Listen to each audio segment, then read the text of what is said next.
My name is Tomás Rivera. I'm 38 years old. I live just outside Santa Fe, New Mexico, in a small house with a garden. My wife Lucia insists on overplanting every spring, in a way that produces more squash than any two people should reasonably need to eat. We have two daughters, 9 and 12. And most of what I know about patience, I learned somewhere between a restaurant kitchen and a household with two opinionated girls who have very specific ideas about hair, bedtime, and the correct way to load a dishwasher. I started working in kitchens at 16, washing dishes at a diner outside Albuquerque for a man named Hector who ran the place with his wife, and treated every employee, including a 16-year-old who barely knew how to hold a knife correctly, with more patience than I probably deserved at the time. I worked my way up over the years. Prep cook, then line cook, then sauté station, then expo, the position where you stand at the pass and call out tickets and make sure everything leaving the kitchen actually meets the standard it's supposed to meet. I worked in 6 different restaurants over 18 years before I had saved enough, combined with a small business loan that took me 4 attempts and 2 rejected applications to secure, to open Cantina Rivera. We've been open 6 years now. 40 seats, a kitchen I designed myself based on 2 decades of watching what works and what doesn't in a working line, and a menu built around the kind of New Mexican and Mexican cooking I grew up with, the kind my grandmother made, the kind that takes hours of unglamorous, repetitive work. Toasting chilies, reducing sauces, nixtamalizing corn the slow way because the fast way changes the flavor in ways I'm not willing to accept. I work the pass most nights myself.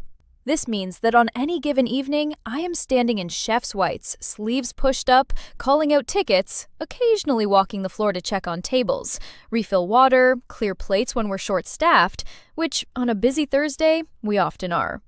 I do not wear a suit in my own restaurant. I do not carry myself, most nights, in a way that announces ownership, because ownership has never been the part of this work that matters to me. The food matters. The room matters. Whether people leave fed and cared for matters. The rest is administrative. This is, I think, an important thing to understand before I tell you about Diane Wexford, because the entire shape of what happened that Thursday depended on exactly this: a woman looking at a man in a white apron and seeing precisely nothing beyond the apron. She arrived around 7:30 with 3 friends, a reservation under her name for a party of 4. The kind of table that our host described afterward as having main character energy, before the night had even gotten difficult. Meaning, the kind of table that announces, through small gestures, that it expects to be the most important table in the room. I wasn't on the floor when they arrived. I was at the pass, working through a Thursday ticket rush that had us running close to full capacity, which is the kind of night that requires complete focus. The kind where you don't have spare attention for anything beyond the next 6 tickets in front of you. The first sign of trouble came from my server, a young woman named Bree who's worked with us for 2 years and rarely gets rattled by anything. She came to the pass with a plate of carne adovada, the dish, slow-braised pork in red chili, that's been on our menu since we opened, and that I make almost exactly the way my grandmother made it, and said, quietly, "Table 6 wants this remade. They said it's too spicy." I looked at the plate. It was correct. It was exactly the dish it was supposed to be, made the way it's always made, the way it's described on the menu, which states clearly that the dish carries a moderate chili heat. I remade it anyway, adjusting the chili ratio down slightly to accommodate what I assumed was a genuine difference in spice tolerance, because that is simply part of running a kitchen. Sometimes the dish is correct and the table's preference is different. And the work is to bridge that gap without making anyone feel foolish for having a preference. 15 minutes later, Bree was back. "They sent it back again. She says now it's bland." I looked at the second plate. It was not bland. It was, if anything, slightly under-seasoned compared to our standard, exactly per the adjustment I'd made for the table's stated preference. I remade it a 3rd time, splitting the difference, plating it with extra care.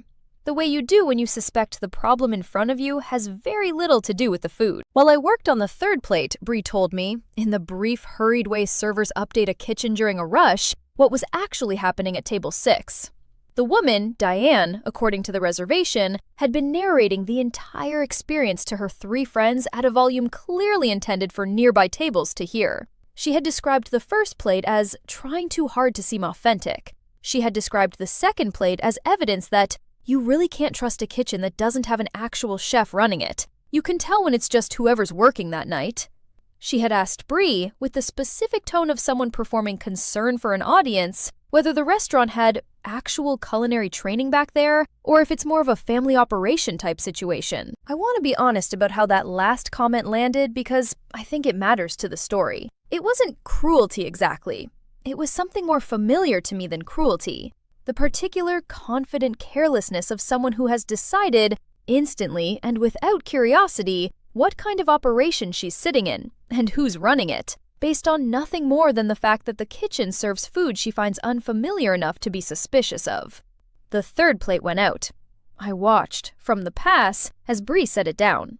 I watched Diane Wexford take one bite, set down her fork, and turn to say something to her table mates that made all three of them look toward the kitchen at once. This is when I walked the floor myself, which I do most nights regardless of how a given table is behaving, because checking on tables is simply part of running a small restaurant well. I was in my whites, an apron still tied at my waist, carrying a water pitcher, because that's what was in my hand when I decided to walk out. Refilling glasses is not beneath the owner of a 40-seat restaurant. Not on a busy Thursday. Not ever.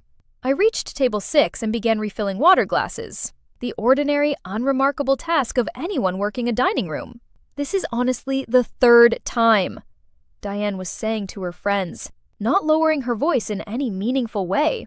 And I just think it speaks to a larger problem. You can tell when a kitchen doesn't have real direction.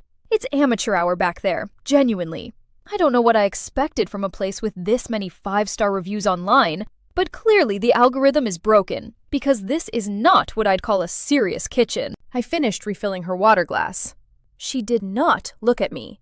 Not once, through the entire sentence, did her eyes move to the person standing 18 inches from her, holding the pitcher, wearing the whites of the kitchen she was describing. I want to be clear that I did not say anything in that moment. I am not in the business of correcting customers' opinions about my food in the middle of service. And more than that, I have learned, over 22 years in this industry, that a moment like that is rarely the right moment for anything, except finishing the task in front of you and returning to the work that actually matters. I refilled the other 3 glasses at the table, said nothing, and walked back to the kitchen. I did want her to be heard, though. Not corrected exactly, but heard, in a way that might let her hear herself a little more clearly than she was managing to in the moment. So when Bree came back to the pass a few minutes later, I asked her to do something I rarely ask of my servers. I asked her to invite table 6, specifically Diane, into the kitchen. For what? Bree asked, understandably uncertain. Tell her the chef would like to walk her through the dish personally, I said. Tell her it's a courtesy we extend when there's been repeated dissatisfaction. It's true, we do that. I just don't usually need to. Bree delivered the invitation. I watched from the pass as Diane's posture shifted, the particular straightening that happens when someone realizes a complaint they made for an audience is about to get a more direct audience than they planned for. She came back with her friends trailing behind her, the way an audience follows a story to its conclusion. I was standing at my station when they came through the kitchen door, apron still on, hands still moving on the next ticket because the rush hadn't stopped just because table 6 had a grievance. Diane, this is Tomás, Bree said. He's been finishing your dish personally. I looked up. Good evening, I said. I understand there's been some trouble with the carne adovada tonight. I'd like to walk you through it if that's all right, so we can get it exactly where you need it. Diane looked at me, properly for the first time, and I watched the specific rapid recalibration happen on her face. The apron, the pass, the other cooks deferring to me without being asked. The particular way a kitchen organizes itself around whoever is actually in charge, which is visible to anyone paying attention, and which she clearly had not been paying attention to until this exact moment. You're the chef, she said. It wasn't quite a question. I am, I said. I'm also the owner. Cantina Rivera is mine. Has been for 6 years. I watched her process this. Watched the sentence about amateur hour, the comment about family operations, the entire performance she delivered at table 6 for an audience of 3 friends and however many nearby tables had been close enough to hear, replay itself behind her eyes with an entirely different cast of characters than she'd assumed she was performing for. I didn't realize, she said, and her voice had lost the performative edge it had carried at the table. "Most people don't," I said. "I work the floor most nights. It's useful. I see what's actually happening with a dish before someone tells me secondhand." I gestured to the pass. "Let me show you the adovada. The first plate you sent back was made to the recipe as written, moderate chili heat, the way it's listed on the menu. The second was adjusted down for what I understood to be a spice preference. The third split the difference. I want to understand specifically what isn't working for you, because right now, I genuinely don't know if the issue is heat, salt, texture, or something else entirely, and I'd like to fix the actual problem rather than guess a fourth time." She was quiet for a moment. Her friends behind her had gone very still, the particular stillness of an audience realizing the show has changed shape without warning. "I think," Diane said slowly, "the dish was probably fine. All 3 times." "Can I ask what was actually going on?" I said, not unkindly, genuinely. She looked down for a moment. "I had a difficult conversation with my sister before we got here tonight, about our mother. I think I was looking for somewhere to put that, and the chili was the easiest target in the room." She looked back up at me. "That's not an excuse for what I said about the kitchen. I was wrong about that, regardless of what kind of night I was having." "I appreciate you saying that," I said. "I called it amateur hour," she said. "To a man who, it turns out, has run a professional kitchen for over 20 years and owns the building I was sitting in." "You did," I agreed, without any particular edge to it. She stood there for a moment in my kitchen, the heat and noise and motion of a working Thursday service continuing around her, cooks moving past with plates, the particular organized chaos that a dining room never sees. "Could I get a 4th plate?" she asked, "made exactly the way it's supposed to be made? I'd like to actually taste it properly this time." I made it myself. Standard recipe, no adjustments, the dish exactly as my grandmother taught it to me, and as I've made it for 6 years. I plated it with the same care I give every plate that leaves my kitchen, regardless of what table it's going to, or what that table said about my staff 20 minutes earlier. She ate it at the pass, standing in my kitchen, while her friends waited awkwardly by the door. "This is genuinely very good," she said, and there was something almost surprised in her voice. The surprise of someone tasting a thing properly for the first time, after 3 attempts at tasting something else entirely. Her own evening, her own difficult conversation, dressed up as a complaint about chili. "Thank you," I said. "I owe your staff an apology," she said. "Bree specifically. I was unkind to her for something that had nothing to do with her." "That would mean something to her," I said. Before she left, she asked if she could leave a review correcting the comments she'd made at the table. Not because I'd asked her to, but because, she said, she didn't like the idea of her bad night becoming a permanent, inaccurate record of my kitchen's actual standard. I told her that was her choice to make, not an obligation to me. She apologized to Bree on her way out, sincerely. The kind of apology that doesn't perform itself for an audience the way her complaint had. Her friends left tips that suggested some quiet conversation had happened in the parking lot about the evening. I went back to the pass and finished the Thursday rush, because that is what the work actually requires, regardless of how any single table's evening unfolds.